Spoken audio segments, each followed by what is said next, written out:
Hi, this is Cheryl, and I pulled some cards earlier this morning, and I'm going to do a reading on them right now. And there's change, conditioning, silence, the master, and new vision. And let's see what the cards have to say.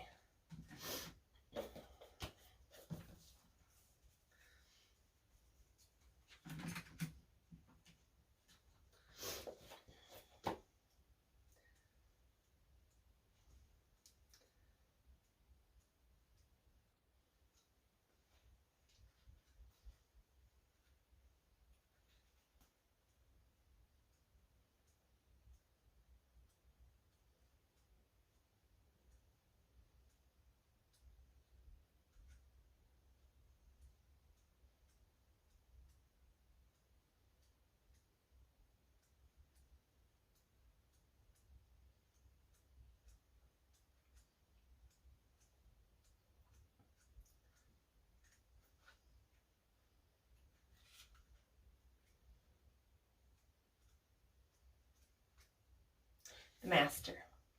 Beyond mind, there is an awareness that is intrinsic, that is not given to you by the outside and is not an idea. And there is no experiment up to now that has found any center in the brain which corresponds to awareness. The whole work of meditation is to make you aware of all that is mind and disidentify yourself from it. That very separation is the greatest revolution that can happen to man. Now you can do and act on only that which makes you more joyous, fulfills you, gives you contentment, makes your life a work of art, a beauty. But this is possible only if the master in you is awake. Right now the master is fast asleep, and the mind, the servant, is playing the role of master. And the servant is not even your servant. The servant is created by the outside world. It follows the outside world and its laws. Once your awareness becomes a flame, it burns up the whole slavery that the mind has created. There's no blissfulness more precious than freedom, than being a master of your own destiny.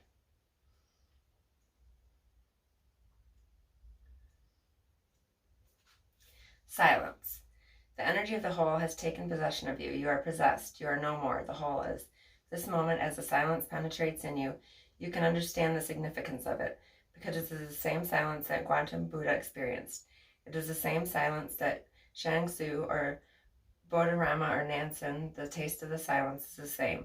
Time changes, the world goes on changing, but the experience of silence, the joy of it, remains the same. This is the only thing you can rely upon, the only thing that never dies. It's the only thing that you can call your very being. Conditioning. Unless you drop your personality, you will not be able to find your individuality. Individuality is given by existence. Personality is imposed by the society. Personality is social convenience. Society cannot tolerate individuality because individuality will not follow like a sheep. Individuality has the quality of the lion. The lion moves alone. The sheep are always in the crowd, hoping that being in the crowd will feel cozy. Being in the crowd, one feels more protected, secure. If somebody attacks, there is every possibility in a crowd to save yourself, but alone, only the lions move alone. And every one of you is born a lion, but the society goes on conditioning you, programming your mind as a sheep. It gives you a personality, a cozy personality, nice, very convenient, very obedient. Society wants slaves, not people who are absolutely dedicated to freedom. Society wants slaves because all the vested interest wants obedience.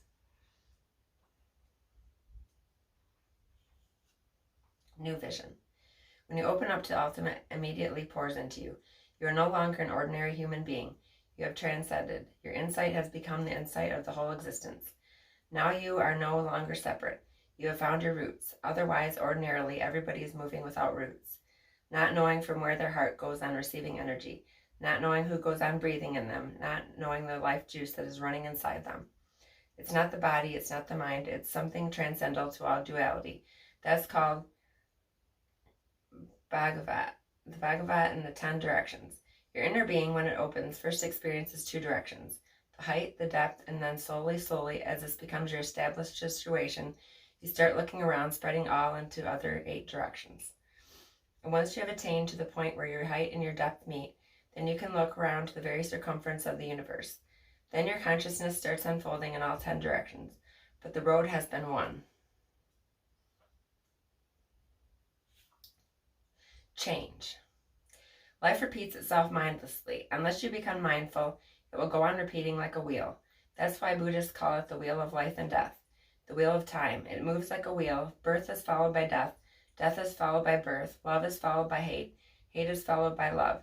Success is followed by failure. Failure is followed by success. Just see.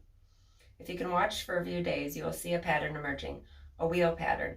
One day, a fine morning, you are feeling so good and happy, and another day you are so dull, so dead that you start thinking of committing suicide.